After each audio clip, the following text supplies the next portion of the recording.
అభినందన్ వర్ధమాన్. ఈయన పేరును భారతీయులు అంత సులువుగా మర్చిపోలేరు. పాకిస్తాన్ సైనికులకు పట్టుబడి ప్రాణాలతో తిరిగొచ్చిన వ్యక్తిగా అరుదైన రికార్డు ఈయన సొంతం. శత్రు సైనికులకు ఎవరైనా భారతీయ సైనికులు దొరికితే చిత్రహింసలు పెడతారు, నరకయాతన అనుభవించేలా చేస్తారు. కనీసం మంచినీళ్ళు కూడా ఇవ్వకుండా దప్పికతో అల్లాడిపోయేలా చేస్తుంటారు. భారత సైన్య రహస్యాలను బయటపెట్టేలా తమదైన శైలిలో టార్చర్ చేస్తారు. కానీ ఈ అభినందన్ వర్ధమాన్ నుంచి మాత్రం పాకిస్తాన్ సైన్యం ఒక్కటంటే ఒక్క రహస్యాన్ని కూడా బయట పెట్టలేకపోయింది. ఎన్ని విధాలుగా విచారించినా, మైండ్ గేమ్ వాడి మరీ మానసికంగా టార్చర్ చేసిన అభినందన్ వర్ధమాన్ తట్టుకున్నారు. అంతేకాదు, పాక్ చెరలో బందీగా ఉండి కూడా కేవలం 3 రోజుల్లోనే భారతీయ గడ్డ మీదకు అడుగుపెట్టిన అరుదైన వ్యక్తిగా రికార్డు సృష్టించారు ఆయన. 6 ఏళ్ల క్రితం ఈ అభినందన్ వర్ధమాన్ విషయంలో ఇరు దేశాల మధ్య ఎంతటి టెన్షన్ వాతావరణం నడిచిందో అందరికీ తెలిసిన విషయమే. అయితే భారత్కు క్షేమంగా తిరిగి వచ్చిన తర్వాత అభినందన్ వర్ధమాన్ గారు ఏమయ్యారు, ఇప్పుడు ఎక్కడ ఉన్నారు, భారత్కు తిరిగి వచ్చిన వెంటనే ఆయన్ను విధుల్లోకి తీసుకోకపోవడానికి కారణాలేంటి, అభినందన్ వర్ధమాన్ను పాక్ చెర నుంచి విడిపించేందుకు తెర వెనుక ప్రధాని మోదీ పనిన వ్యూహం ఏంటి అన్న వివరాల గురించి ఈ వీడియోలో క్లియర్గా చెప్పుకుందాం. అభినందన్ వర్ధమాన్ 1983 సంవత్సరం జూన్ 21 తారీఖున తమిళనాడు రాష్ట్రంలోని కాంచీపురానికి 19 కిలోమీటర్ల దూరంలో ఉండే తిరుపనమూర్ గ్రామంలో జన్మించారు. తల్లి పేరు తన్వి మార్వా. ఆమె డాక్టర్గా పనిచేసేవారు. అభినందన్ వర్ధమాన్ తండ్రి సింహకుట్టి వర్ధమాన్ గారు ఎయిర్ మార్షల్గా పనిచేశారు. తండ్రిని చూసి ఆయనలాగా నేను కూడా ఇండియన్ ఎయిర్ ఫోర్స్లో చేరతానంటూ చిన్నప్పటి నుంచే కలలు కన్నాడు. అమరావతి నగర్లోని సైనిక్ స్కూల్లో ప్రాథమిక విద్యాభ్యాసం పూర్తి చేసిన అభినందన్ ఆ తర్వాత నేషనల్ డిఫెన్స్ అకాడమీ నుంచి గ్రాడ్యుయేషన్ తీసుకున్నారు. ఆ తర్వాత ఎయిర్ ఫోర్స్లోకి అడుగుపెట్టేందుకు ప్రిపేర్ అయ్యి కష్టపడి చదివి అనుకున్నది సాధించారు. 2004 సంవత్సరం జూన్ 19వ తారీఖున ఇండియన్ ఎయిర్ ఫోర్స్లో యుద్ధ విమానాల పైలట్గా తన కెరీర్ను ప్రారంభించారు.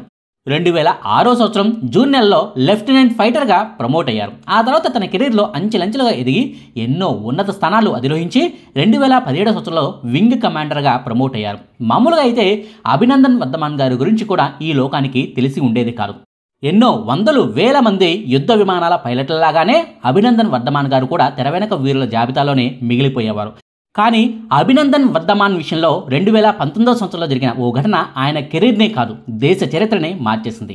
2019 సంవత్సరం ఫిబ్రవరి నెల 14వ తారీఖున పుల్వామాలో సిఆర్పిఎస్ దళాలపై జరిగిన దాడిలో ఏకంగా 40 మంది భారతీయ జవాన్లు మరణించారు. ఇది జరిగిన 2 వారాలకే భారత్ ప్రతి దాడికి పక్కాగా ప్లాన్ చేసుకుంది. భారత్ పాకిస్తాన్ సరిహద్దు రేఖకు అత్యంత దగ్గరలో పాకిస్తాన్ భూభాగంలో బాలాకోట్ అనే ప్రాంతంలో జైషే మహమ్మద్ గ్రూపుకు సంబంధించిన భారీ సంఖ్యలో ఉగ్రవాదులు స్థావరాలను ఏర్పాటు చేసుకున్నారన్న విషయం ఇండియన్ ఆర్మీకి తెలిసింది. భారతీయ సరిహద్దులోకి వస్తే ఆర్మీ వాళ్ళు వాళ్ళ పని పెట్టగలరు, కానీ వాళ్ళేమో పాకిస్తాన్ భూభాగంలో ఉన్నారు. అంటే మనమే పాకిస్తాన్లోకి వెళ్ళి అక్కడే వారిని మట్టుపెట్టి తిరిగి భారత్కు మన సైనికులు రావాల్సి ఉంటుంది. దీంతో ఈ ఆపరేషన్ను ఇండియన్ ఎయిర్ ఫోర్స్ టేకప్ చేసింది. యుద్ధ విమానాల్లో వెళ్ళి వాళ్ళ స్థావరాలపై బాంబులతో దాడులు చేసి ఉగ్రవాదులందరినీ మట్టుబెట్టి తిరిగి తిరిగి రావడం అనేది ఇండియన్ ఎయిర్ ఫోర్స్కు అప్పగించిన బాధ్యత. 2019 సంవత్సరం ఫిబ్రవరి నెల 26వ తారీఖున తెల్లవారుజామున బాలాకోట్ ఎయిర్ స్ట్రైక్స్ జరిగాయి. ఉగ్రవాద శిక్షణా శిబిరాలపై సర్జికల్ స్ట్రైక్స్ చేసినట్టుగా భారత ప్రభుత్వం అధికారికంగా ప్రకటించింది. అయితే ఆ తర్వాత రోజే పాకిస్తాన్ వైమానిక దళం భారత భూభాగంలోకి ప్రవేశించి కాల్పులు జరిపింది. భారత వింగ్ కమాండర్ అభినందన్ వర్ధమాన్ తన MiG-21 విమానంతో పాకిస్తాన్కు చెందిన F-16 విమానాన్ని కూల్చివేశారు. ఈ క్రమంలోనే అభినందన్ వర్ధమాన్ డ్రైవ్ చేస్తున్న యుద్ధ విమానం కూడా కూలిపోవడంతో పారాచూట్ సాయంతో ఆయన కిందకు దిగిపోయారు. అయితే ఆయన భారత్లోనే తాను దిగానని అనుకున్నారు. కానీ తన వద్దకు వచ్చిన పౌరులు వారి మాట తీరు అన్నీ చూసిన తర్వాత తాను దిగింది భారత్లో కాదని పాకిస్తాన్ భూభాగంలో ల్యాండ్ అయ్యానని ఆయన ఆలస్యంగా గ్రహించారు. ఈలోపే చుట్టుపక్కల గ్రామాల్లోంచి పాక్ పౌరులు అభినందన్ వర్ధమాన్ను చుట్టుముట్టారు, ఆయనపై దాడికి ప్రయత్నించారు. అయితే తన వద్ద ఆల్రెడీ గన్ ఉండటంతో గాల్లోకి కాల్పులు జరిపి వారి నుంచి తప్పించుకున్నారు. వెన్నెముకకు గాయమై బాధిస్తున్నా అభినందన్ మాత్రం పరుగు ఆపలేదు. ఆయన్ను పట్టుకోవడానికి స్థానికులు వెంబడిస్తే ఓ నీటి కుంటలోకి ఆయన దూకేశారు. భారత రహస్యాలు శత్రు దేశం చేతుల్లో పడకూడదన్న ఉద్దేశంతో తన దుస్తుల్లో దాచుకున్న కొన్ని కీలక డాక్యుమెంట్లను నమిలి మింగడానికి ప్రయత్నించారు. మరికొన్ని డాక్యుమెంట్లు, మ్యాప్లను నీళ్లలో ముంచేశారు. ఆయన్ను వెంబడిస్తూ వచ్చిన స్థానికులు ఆయన్ను నిర్బంధించి రక్తం కారేలా కొట్టారు. ఇంతలోనే అక్కడికి వచ్చిన పాక్ ఆర్మీ గ్రామస్తులను చెల్లాచెదురు చేసి అభినందన్ను తమ అదుపులోకి తీసుకున్నారు. పాకిస్తాన్ విమానాలను తిప్పికొడుతూ ఆ ప్రయత్నంలో ప్రత్యర్థి భూభాగంలో కూలిన MiG-21 బైసన్ విమాన పైలట్గా పాక్ సైనికుల చేతికి చిక్కిన అభినందన్పై ఆనాడు భారతీయ పౌరులంతా ప్రశంసల వర్షం కురిపించారు. పాక్ సైన్యం ఎన్ని చిత్రహింసలు పెట్టినా బాధను పంటి బిగువున భరించారు. ప్రశాంత వదనంతో కనిపించి నిజమైన వీరుడనిపించారు.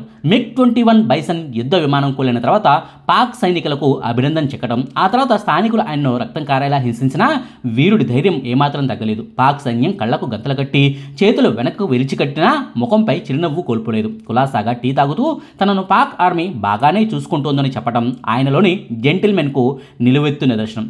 పాక్ మేజర్ ఎంత గుచ్చి ప్రశ్నించినా తన పేరు అభినందన్ అని, తాను పైలట్నని, సర్వీస్ నెంబర్ 27981 అని చెప్పారే తప్ప ఒక్క రహస్యాన్ని కూడా బయట పెట్టలేదు. అనవసర ప్రశ్నలకు సారీ సార్ అంటూ సమాధానం దాటవేసి దేశభక్తిని చాటుకున్నారు. నువ్వు వచ్చిన ఎయిర్ క్రాఫ్ట్ పేరేంటని అడిగితే ఆ శకలాలను చూస్తే మీకే తెలుస్తుందిగా అంటూ ధీటుగా బదిలిచ్చారు. నీ దేశం నీకు అప్పగించిన టాస్క్ ఏంటని అడిగితే చెప్పాల్సిన అవసరం లేదని ధీటుగా బదిలిచ్చారు. ఆయన తన వ్యక్తిగత వివరాలను బయటపెట్టారే తప్పితే దేశ రహస్యాలకు సంబంధించిన ఏ ఒక్క విషయాన్ని కూడా శత్రువుల ముందు బయటపెట్టలేదు. ఆయన విచారణకు సంబంధించిన వీడియోలు కూడా పాకిస్తాన్ సైనికులు కావాలనే బయటకు వదిలారు. భారతీయ సైనికుడిని మేము పట్టుకున్నామని గొప్పలు చెప్పుకోవాలని ప్రయత్నించిన పాక్కు ప్రపంచ దేశాల నుంచి వ్యతిరేకత వ్యక్తమైంది. మరోవైపు ఆ వీడియోల్లో అభినందన్ కనపరిచిన తెగువకు భారతీయులైతే ఆయనకు నీరాజనాలు పెట్టారు. ఓవైపు పాక్ చెరలో అభినందన్ను బంధించి విచారణ చేస్తుంటే మరోవైపు భారత ప్రభుత్వం మాత్రం మరోవైపు నుంచి నరుక్కొచ్చింది. అమెరికా మొదలుకొని సౌదీ అరేబియా వరకు అన్ని దేశాలతోనూ సంప్రదింపులు జరిపింది. ఆయా దేశాల మద్దతును కోరింది.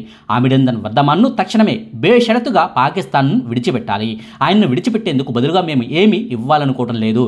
అభినందన్కు దౌత్య సాయం కల్పించాలని కూడా మేము పాక్ను కోరము. ఉన్న ఫలంగా అభినందన్ను సురక్షితంగా విడిచిపెట్టాలి.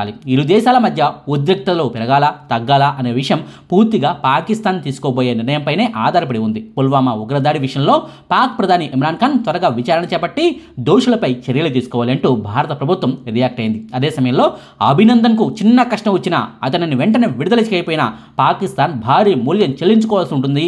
ఈ విషయంలో మేము దేనికైనా సిద్ధమైనట్టు ప్రధాని నరేంద్ర మోదీ సైతం వార్నింగ్ ఇవ్వడంతో అంతర్జాతీయ దేశాల నుంచి కూడా ఈ విషయంలో పాక్కు సహకారం దక్కకపోవడంతో పాకిస్తాన్ సర్కారు ఇరుగున పడిపోయింది. సౌదీ అరేబియాకు పాక్కు మధ్య ఎన్నో ఏళ్లుగా సన్నిహిత సంబంధాలు ఉన్నాయి. అదే సమయంలో అమెరికాతో కూడా పాకిస్తాన్కు ఆర్థిక వ్యవహారాల్లో అవసరాలు ఉన్నాయి. దీంతో అటు అమెరికాతోనూ ఇటు సౌదీతోనూ దౌత్యపరంగా సంప్రదింపులు జరిపిన భారత ప్రభుత్వం ఆ రెండు దేశాల మద్దతును పొందగలిగింది. ప్రపంచ దేశాల నుంచి సహకారం లేకపోవడం, అమెరికా అధ్యక్షుడు ట్రంప్ కూడా స్వీట్ వార్నింగ్ ఇవ్వటం, సౌదీ అరేబియా కూడా పాక్ను హెచ్చరించడంతో ఎట్టకేలకు పాక్ ప్రధాని ఇమ్రాన్ ఖాన్ ఓ మెట్టు దిగేశారు.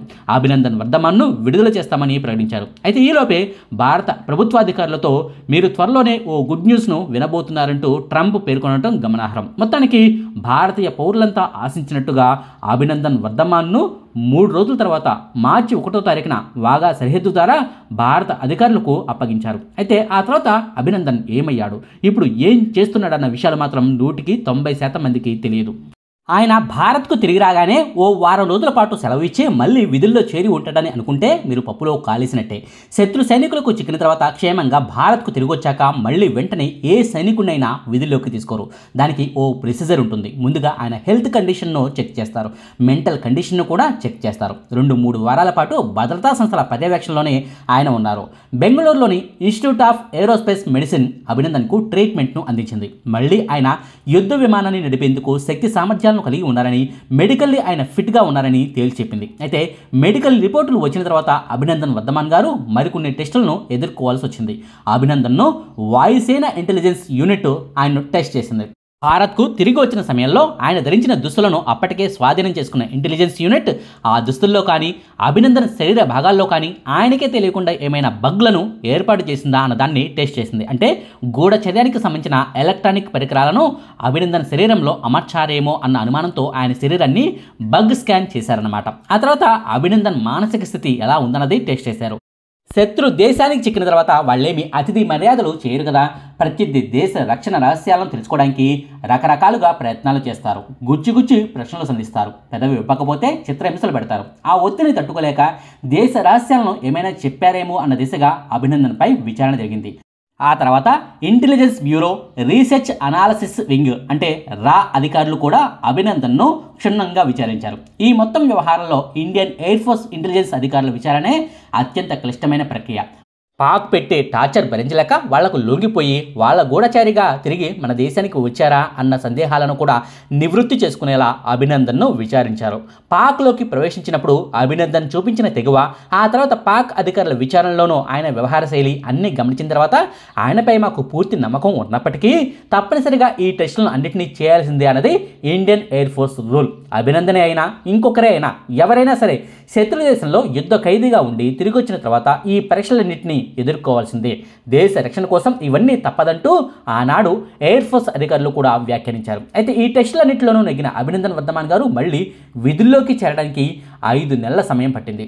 మార్చి 1వ తారీఖున పాక్ నుంచి భారత్లోకి ఆయన అడుగుపెడితే ఆ ప్రాసెస్ అంతా పూర్తవడానికి ఆగస్టు వరకు ఆయన వేచి చూడాల్సి వచ్చింది. రాజస్థాన్ వైమానిక స్థావరంలో విధుల్లో చేరిన ఆయన ఆగస్టు 3వ వారంలో మళ్ళీ యుద్ధ విమానాన్ని నడిపారు. ఆ తర్వాత 2 ఏళ్లకు అభినందన్ వర్ధమాన్కు గ్రూప్ కెప్టెన్ ర్యాంకుని ఇస్తూ భారత వాయుసేన నిర్ణయం తీసుకుంది. అంతేకాదు 2021 సంవత్సరం నవంబర్ నెలలోనే ఆనాటి రాష్ట్రపతి రామ్నాథ్ కోవింద్ చేతుల మీదుగా వీరచక్ర పురస్కారాన్ని కూడా ఆయన అందుకున్నారు. ఇప్పటికీ ఇండియన్ ఎయిర్ ఫోర్స్లోనే గ్రూప్ కెప్టెన్గా విధులు నిర్వహిస్తున్నారు ఆయన. ఇదండి భారత్కు తిరిగి వచ్చాక అభినందన్ వర్ధమాన్ గారు ఎదుర్కొన్న పరీక్షల గురించిన సమాచారం. మీకు ఈ వీడియో నచ్చితే లైక్ చేయండి, షేర్ చేయండి. మరిన్ని ఆసక్తికరమైన వీడియోల కోసం మా కొత్త ముచ్చట ఛానల్ను సబ్స్క్రైబ్ చేయడం మాత్రం మర్చిపోకండి. Thank you.